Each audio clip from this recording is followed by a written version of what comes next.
one of the things that I get in the conversation with people a lot of the time is about the conversation of separation. And a lot of black people, they don't like that. They don't like to hear about separate. What does separation look like um in the Nation of Islam for black people who are not in the nation and they can't grasp that concept of how important it is for us to have that thought. You know why they don't like separation? But look at our community. Our community is separated. Yeah.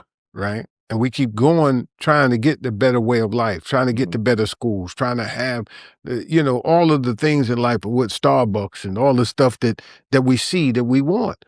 And so that's why they really don't understand the concept of doing for self. We really don't, brother. We really don't. And let me tell you why. It's historical. There's always been those who wanted to separate, and there's always been those who wanted to integrate, right? History, when you present those two concepts to our slave master or slave master's children, he's faced what you call a dilemma, right? I got to choose between the lesser of two evils in his eyes. So I'm going to lift up the integrationists. I'm going to get him in the end, but I'm going to lift him up and I'm going to kill or destroy the one that's talking about separation. So you have you have many of our people. We didn't just go into slavery. We weren't some happy slaves. There were over 500 slave revolts. That's right. I don't want you talking about that. Why you think that they crippled Haiti? See, every time you look around the world, you asking yourself, well, I'm looking at Haiti. That was the first black republic in the hemisphere. I don't want to live like that. Look at how they live. Look at Africa. What's happening with Africa? That's because we don't not talk about colonialism. We're not talking about Haiti. Haiti kicked the French's behind up out of here. And they have you ever heard of a country winning a war and having to pay reparations to who they did? Come on. That's what happened in Haiti. Absolutely. And then America invaded Haiti in the early 20th century and literally picked who the president is and all that kind of stuff, man, and been running it. Citibank has been running it and taking all the resources out of there and leaving the people poor. Man, if you knew the history of colonialism when they met in Berlin in 1884, 85, they had the Berlin Conference, right? And they carved up Africa. They carved up Africa not according to where certain tribes and ethnic groups were. They just drew these lines, right? So to this day, there are people who literally are separated. They're two different countries, but they're the same ethnic or tribal group. And by doing that, what do? You divide and rule. So even though all these countries, these 53 countries have gotten independence, they're not independent.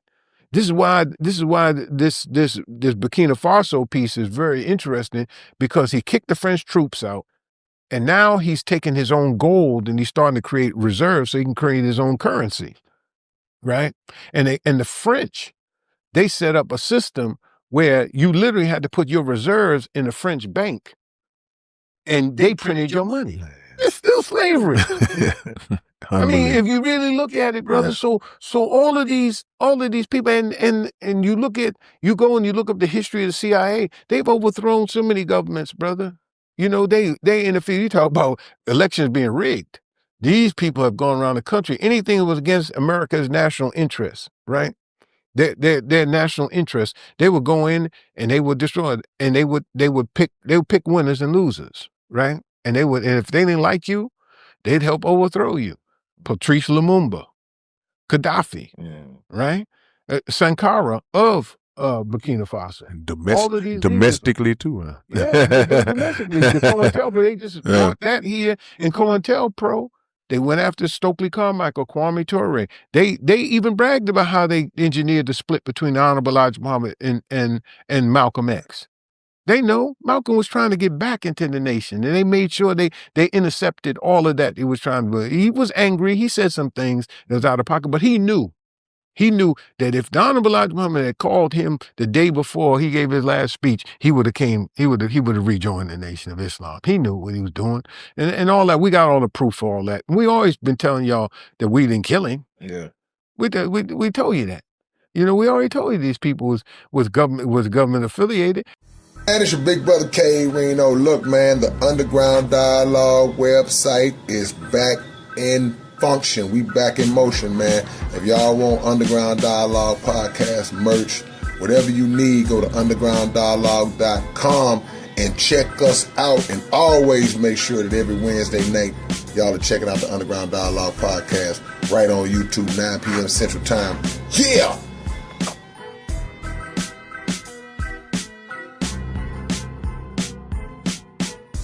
What's up, man? It's your big brother K Reno, and check this out, man. The Underground Dialogue podcast is offering advertising opportunities, man. You can promote your business, you can promote your video, your song, whatever it is that you have, man. Reach out to us if you're interested in promoting on the Underground Dialogue podcast. All you got to do is email us at undergrounddialoguepodcast@gmail.com. Get it. What up, man? It's your big brother K Reno. I'm proud to announce that I'm a new brand ambassador to this new brand of clothing and shoes called Volas. Y'all make sure that y'all support this. It's already available. Houston-based company, straight out the A's. Look at the quality of the packaging itself. We ain't even got to the shoes yet, man. And this is just one pair of shoes, one design. They got all kinds of dope designs of shoes that you guys can choose from. Go to volas.biz and find your order, find what you want. Wide selection to choose from, male and female items, and I'm proud to be a part of it, man. Community workers, versatile products, Volas, manufactured in Italy. Look at the quality of this box, man. Y'all don't know what it is, man. Catch y'all later.